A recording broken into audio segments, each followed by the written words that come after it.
The boy was maliciously bullied by his classmates. Yet no one stepped in to stop it. Instead, they all laughed at him, while he quietly focused on his studies. A classmate jabbed the tip of a pen into his back, as blood seeped through his shirt. The student smiled smugly. The boy's name was Makoto. Because of his introverted and withdrawn nature, he had long been isolated and bullied at school. His daily life felt like hell, but what pushed him deeper into despair was seeing the girl he liked enter a hotel with a middle-aged man. And what made it even worse was watching his own mother walk out of the same hotel with a complete stranger. At that moment, Makoto lost all hope. He believed he was the unluckiest person in the world, so that very night, he chose to end his life. Soon after, his soul arrived at a spiritual transfer station. Makoto was ready to take a number and head to heaven, but just then, an angel named Kurapara appeared before him. Kurapara told Makoto that every soul who dies by suicide is considered sinful. They must return to the human world and complete a challenge to understand the meaning of life. Otherwise, they cannot enter the cycle of reincarnation, nor be reborn. But once he returns to the living world,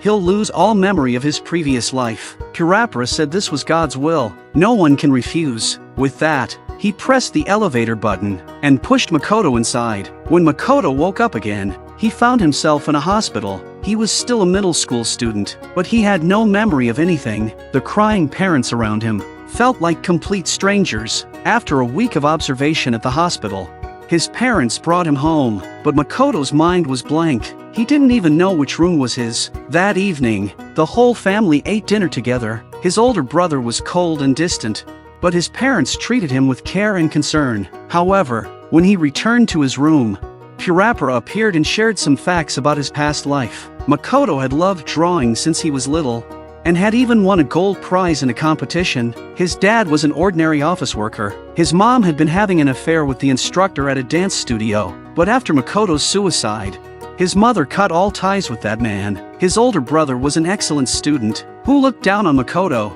so they rarely spoke. The person who loved Makoto the most, his grandmother, had passed away last year, but she hadn't gotten along well with his mother when she was alive. The final straw that led to Makoto's suicide was the day he came home from school and caught the girl he liked entering a hotel with a middle-aged man, and right after, he discovered his mother's affair. When Makoto learned the truth, he locked himself in his room. It wasn't until Kurapara came to visit him again that Makoto finally stepped out of the house. That's when he learned another truth from Kurapara. The previous Makoto had been so reclusive that he had no friends at all. Aside from the homeroom teacher, no one at school even knew he had attempted suicide. To avoid the awkwardness of being at home with his mother, he returned to school the next day, but as soon as he stepped into the classroom, all eyes turned to him. During class, the teacher asked about his illness. Makoto loudly replied, "I'm already better." His classmates were stunned to see the once timid Makoto speak so confidently in front of everyone. They couldn't believe this was still the same boy they used to bully. In the art room, Makoto's unfinished painting was still there, but he no longer remembered how to finish it. At that moment, his crush Hiroka greeted him cheerfully. Makoto stared at her innocent and pure face, unable to believe that Hiroka was secretly involved in compensated dating. Hiroka said she really liked his painting. The sky in it looked so beautiful, but another short-haired girl interrupted, saying Makoto hadn't painted the sky, he had painted the deep sea. In the painting, a horse was sinking in the dark depths, struggling upward toward the light. That's why the shades of blue grew brighter near the top. Makoto felt exposed, as if she had seen right through him, but the short-haired girl seemed even more nervous than he was. She sensed that ever since Makoto had recovered, his personality was completely different from before. Kurapara told Makoto that the short-haired girl's name was Shoko, like the withdrawn Makoto of the past. She too was someone others at school liked to bully, but the two of them had barely spoken before. The homeroom teacher told Makoto that his grades were the worst in the entire class. If he didn't improve, he'd have no chance of getting into a public high school. He'd have to attend a private one, which costs a lot more. But Makoto didn't care at all. All he wanted was to finish the task Kurapara had given him, to escape from the mess of his life. Makoto spent every day in the art room, except for Shoko constantly bothering him. The art room was the only place where Makoto could feel at ease. Makoto hated that unfamiliar house. He hated his overly caring mother even more. Just thinking about her affair made Makoto sick to his stomach. Even sharing a meal with her was enough to make him feel nauseous. His words left his mother speechless. All she could do was lower her head and cry. Purapara told him that if he couldn't complete the challenge within 6 months, his soul would be completely destroyed. Rather than lashing out at his family, why not try enjoying life instead? Makoto thought Purapara made a good point, so the very next day, he changed his look. He bought a brand new pair of sneakers and decided to try living life a little. In the art room, Hiroka often shared her snacks with him. Their relationship gradually grew closer. One day, Makoto went out for a walk to clear his head. To his surprise, he saw Hiroka. Her outfit was far too mature, nothing like what a schoolgirl would wear. Curious, Makoto followed her, but along the way, he bumped into the only boy in class who was ever willing to speak to him. The boy tried to lend him an umbrella, but Makoto turned him down. By the time he looked again, Hiroka had already vanished. Just as Makoto was about to head back, he caught a glimpse of her through the window of a cafe. Hiroka was chatting happily with a middle-aged man. A moment later, the two of them walked off toward a hotel together, looking quite close. Makoto told himself Hiroka must have her reasons, so he grabbed her hand and pulled her away.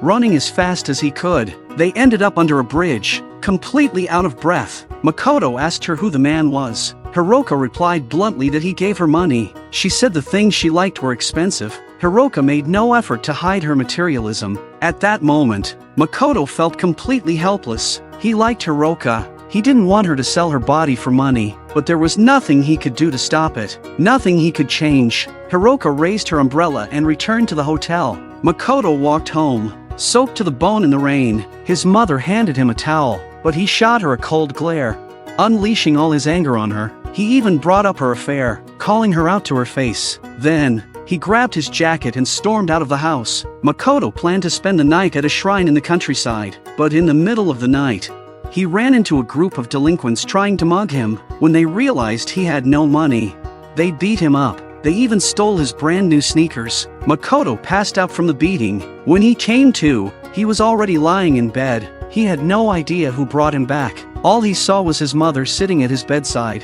Makoto shoved her away with a disgusted look. For the next 3 days, he locked himself inside his room until Shoko came to visit him. To be honest, he didn't really like Shoko. He hated how she let people bully her and never fought back. But maybe what really bothered him was that he saw his old self in her. Maybe Makoto actually hated who he used to be. Shoko kept telling him he wasn't the same as before. Makoto asked her what he was like back then. Shoko said the old him was pure and gentle. He always carried his sadness quietly, alone. After hearing that, Makoto pulled a magazine featuring beautiful women out of his drawer. He told her this was the real him. Then he pushed Shoko down on the bed. The sudden move terrified her. She quickly ran out of Makoto's house in fear.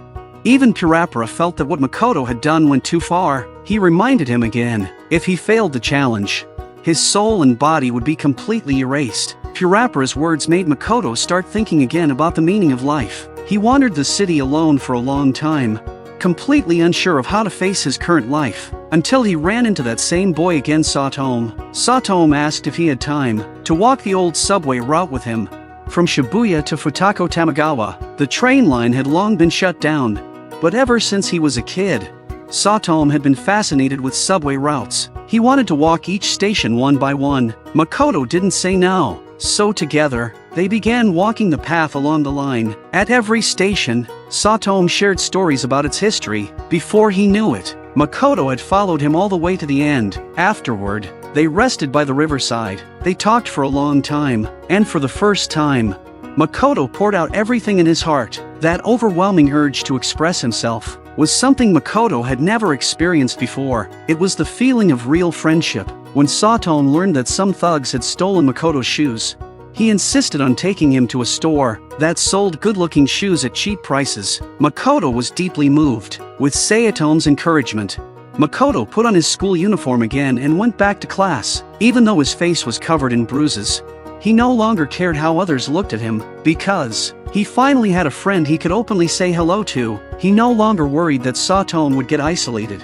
just for being close to him, because they could rely on each other now. That was the power of friendship. On the weekend, they rode their bikes together. They visited the shoe store Satomu had told him about. Later, they sat outside a convenience store to eat dinner together. They shared snacks and meals with each other. It was such an ordinary moment, but it made them both so happy. Satomu admitted his family was struggling financially. That's why he had to get into a public high school, but with his second-to-last grades, he didn't know if it was still possible. After hearing that, Makoto felt he had a sense of direction. He told Satomu not to give up hope, and made a promise with him. They'd work hard together to get into the same high school. From then on, they bought study guides. They stayed after class and studied together at the library. When evening came, they walked home side by side. Even at home, Makoto kept studying, but then Purapura told him, by the time he entered high school, his soul might already have left his current body. That reminder brought back the reality. He only had 6 months left. That evening, his dad asked if he wanted to go fishing. He even brought out the green puffer jacket that Mom had bought for him. Makoto didn't refuse. The next day, his dad took him on a trip. It was freezing cold in the mountains, but Makoto stubbornly refused to wear the jacket. He wasn't interested in fishing. Instead, he sat nearby sketching the landscape. By noon, they sat by the riverbank to eat lunch. Makoto didn't take a single bite of the food Mom had packed. His father, sensing the distance between mother and son, spoke up. He said Makoto's mom had been on the verge of a breakdown. Makoto's grandmother had always been harsh to her. But even so, when Grandma got sick and was hospitalized, Mom had done her best to care for her. And yet, up until her final breath, Grandmother never said a single word of thanks. Being treated like that was incredibly painful. That's why Makoto's mom had bought so many sleeping pills and stored them at home. No one could have guessed those pills would end up playing a part in Makoto's suicide. If he hadn't been saved in time, his mom would have lived the rest of her life drowning in guilt. Makoto was shaken to his core. He had never imagined that this was the truth behind his grandmother's and mother's relationship. During the time he had lost his memory, he had always treated his mom and dad as people who didn't matter, because in his mind, there were no memories of familial love connecting him to them. But to his parents, it was never like that. Just seeing Makoto's face was enough for them to give him endless love and forgiveness. The next day, Makoto went to the art room. There, he saw Hiroka. She was clutching a tube of black paint, as if she was about to ruin Makoto's painting. Makoto didn't care. He even gave the painting to Hiroka as a gift. Tears immediately welled up in her eyes. She said she hadn't felt like herself lately. She used to love luxury handbags and jewelry, but lately, she felt like destroying them. Hiroka said her mind was filled with conflicting thoughts, and it was driving her crazy. She felt like she was on the verge of breaking down. Makoto comforted her. He said that whether you're in heaven or on earth, whether you're human or angel, everyone has moments when their mind feels broken. Some people want to do things no one understands. Some people feel pain so deep, they want to die. It's not just Hiroka. Everyone in the world feels that way sometimes. But if possible, it's still better not to die. After Hiroka left the art room, Makoto gently touched the unfinished painting. It seemed he had finally decided what he wanted to paint next. That night, the family had a meeting during dinner. His older brother said he was going to skip the college entrance exam this year and take a gap year before applying to medical school. Their father handed Makoto a pamphlet. It was for a private high school specializing in art. It turned out their parents had chosen this school for him, fearing he wouldn't pass the entrance exam and get discouraged. Even though the tuition was expensive, they said they would figure it out, as long as Makoto could pursue what he loved. His brother had decided to delay his own plans, just so Makoto could go to a private high school. His mother had even visited the campus herself, to check the environment and the commute. The whole family supported him in continuing to paint, supporting both his passion and his dreams. Makoto was deeply moved, but he still told his parents that he wanted to apply to a public high school. His brother slammed the table in frustration. Their mom had toured every private school in the area, and his brother had spent so much time gathering information. Their dad had been making an effort to come home early every night, just to have dinner together and heal Makoto's heart. Because after Makoto's suicide attempt, they all realized nothing was more important than family. Even though Makoto now wanted to apply to a public school, his parents still supported his decision, but his brother thought he was being reckless. How could someone with the lowest grades in class possibly get in? Makoto said it was a promise he made with a friend. Satomu was the first friend he ever had at school. From the day he enrolled, he had been bullied, but it was Satomu who took him on bike rides, who went shoe shopping with him, who studied with him after school. That's why he wanted to go to the same high school as Satomu. He wanted to make even more friends. He wanted to go to school with them and eat together after class. All he wanted were such ordinary things, but those ordinary things were what he longed for most. For the first time, Makoto told his family everything he felt. His brother no longer argued. The hot pot on the table was finally ready. His mom served him a big, full bowl. This time, Makoto didn't push her away. He held the bowl in his hands and started eating. Tears welled up in his mother's eyes. In that moment, all the distance between mother and son disappeared. That night, Purapara appeared again. He told Makoto to meet him on the rooftop the next day. Makoto understood the challenge period had ended, but he didn't know if he had passed, so he went to find Satomu and told him, "If my personality changes one day, please don't ignore me." Then he found Shoko and apologized for how he had treated her that day. He said he had always felt she was like a mirror of himself, and maybe that's why he didn't like her, because he hated the person he used to be. But Shoko said she didn't follow him around because she liked him, it was because they were both victims of bullying. But to her, Makoto seemed so much stronger than she was. That's why she wanted to be near him. She joined the art room with him because the quiet space helped her enjoy her own little world. Makoto made her realize that even if you've been treated unfairly, you can still face life with optimism. She said Makoto was her savior. Her words made Makoto blush. After saying goodbye to everyone properly, Makoto went up to the rooftop. Before Purapara could say a word, Makoto suddenly began to remember all the bullying he had endured, all the moments that broke him,